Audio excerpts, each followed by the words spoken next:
Bible in your reading from the English Standard Version for June 28th is Job chapters 13, 14, 15, and Acts chapter 8 verses 26 through 40. Job chapter 13. Behold, my eye has seen all this. My ear has heard and understood it. What you know, I also know. I am not inferior to you, but I would speak to the Almighty, and I desire to argue my case with God. As for you, you whitewash with lies. Worthless physicians are ye all. Oh, that you would keep silent, and it would be your wisdom. Hear now my argument, and listen to the pleadings of my lips. Will you speak falsely for God and speak deceitfully for him? Will you show partiality toward him? Will you plead the case for God?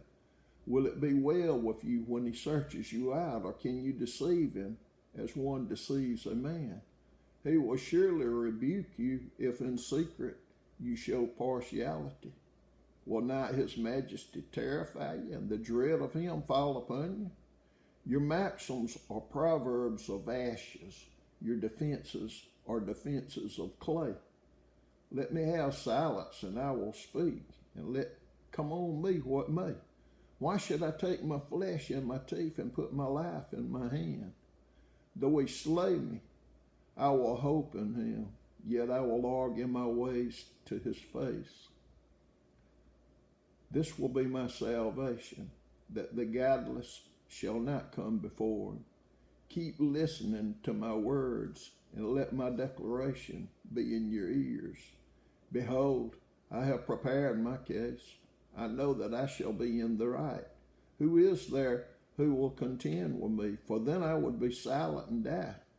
Only grant me two things, then I will not hide myself from your face. Withdraw your hand far from me, and let not dread of you terrify me. Then call, and I will answer, or let me speak, and you reply to me. How many are my iniquities and my sins? Make me know my transgression and my sin. Why do you hide your face and count me as your enemy? Will you frighten a driven leaf and pursue dry chaff? For you write bitter things against me and make me inherit the iniquities of my youth. You put my feet in the stocks and watch all my paths. You set a limit for the soles of my feet. Man wastes away like a rotten thing, like a garment that is moth-eaten.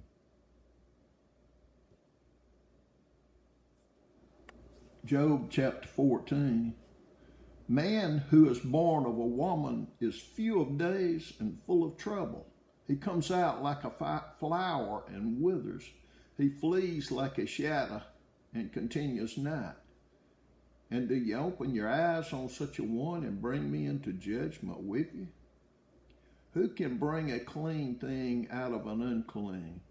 There is not one, since his days are determined and the number of his months is with you, and you have appointed his limits that he cannot pass.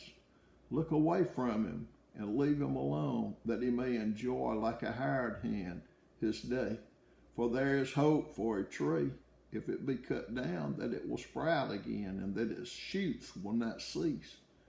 Though its root grow old in the earth, and its stump die in the soil, yet at the scent of water it will bud and put out branches like a young plant.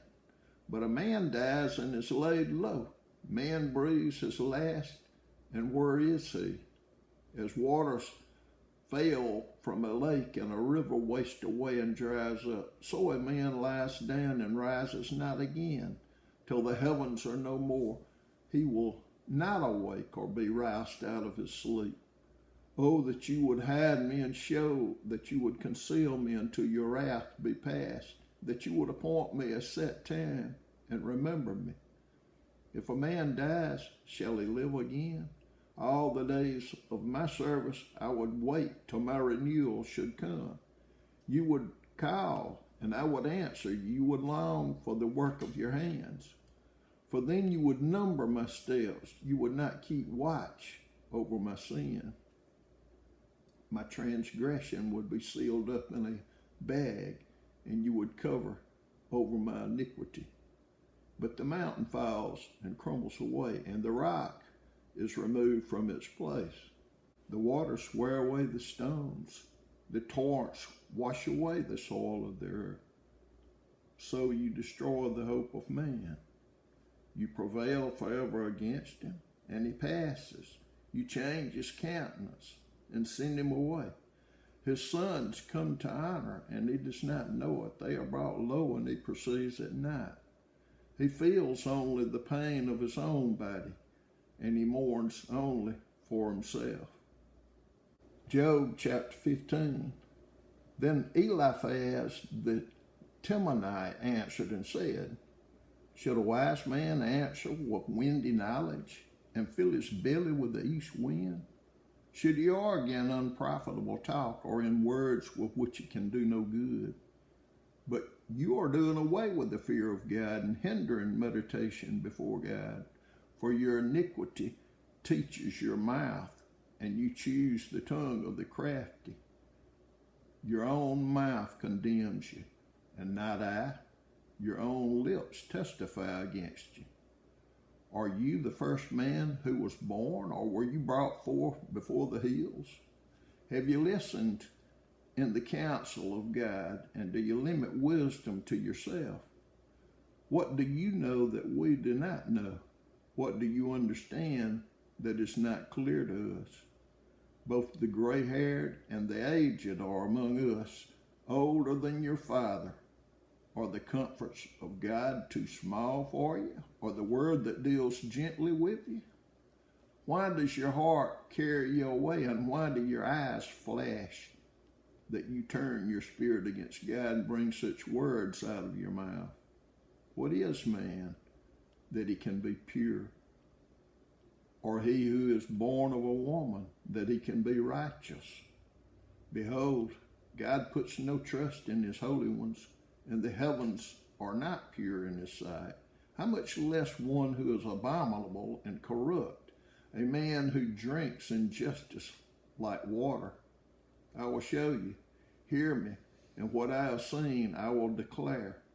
What wise men have told, without hiding it from their fathers, to whom alone the land was given, and no stranger passed among them. The wicked man writhes in pain all his days, through all the years that are laid up for the ruthless. Dreadful sounds are in his ears. In prosperity the destroyer will come upon him. He does not believe that he will return out of darkness, and he is marked for the sword. He wanders abroad for bread, saying, where is it? He knows that a day of darkness is ready at his hand.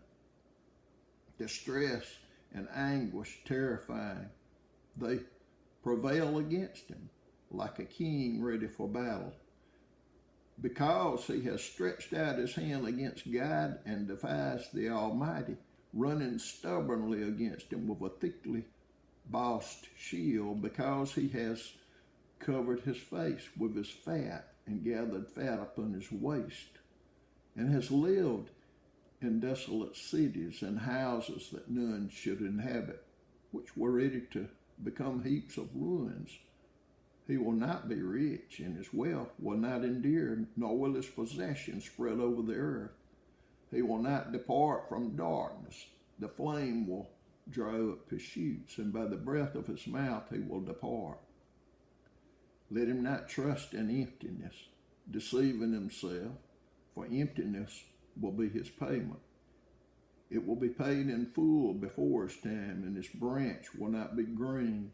He will shake off his unripe grape like the vine, and cast off his blossom like the olive tree. For the company of the godless is barren, and fire consumes the tents of bribery. They conceive trouble and give birth to evil, and their womb prepares deceit. Acts chapter 8, verses 26 through 40. Now an angel of the Lord said to Philip, rise and go toward the south to the road that goes down from Jerusalem to Gaza. This is a desert place. And he rose and went, and there was an Ethiopian, a eunuch, a court official of Candace, queen of the Ethiopians, who was in charge of all her treasure. He had come to Jerusalem to worship and was returning, seated in his chariot, and he was reading the prophet Isaiah. And the Spirit said to Philip, "Go over and join this chariot." So Philip ran to him and heard him reading Isaiah the prophet and asked, "Do you understand what you'll read?" And he said, "How can I unless someone guides me?" And he invited Philip to come up and sit with him. Now the passage of scripture that he was reading was like this: like a sheep he was led to the slaughter, and like a lamb before its shearer is silent, so he opens not his mouth. In his humiliation, justice was denied him. Who can describe his generation? For his life is taken away from the earth. And the eunuch said to Philip, "About whom, I ask you, does the prophet say this? About himself or about someone else?"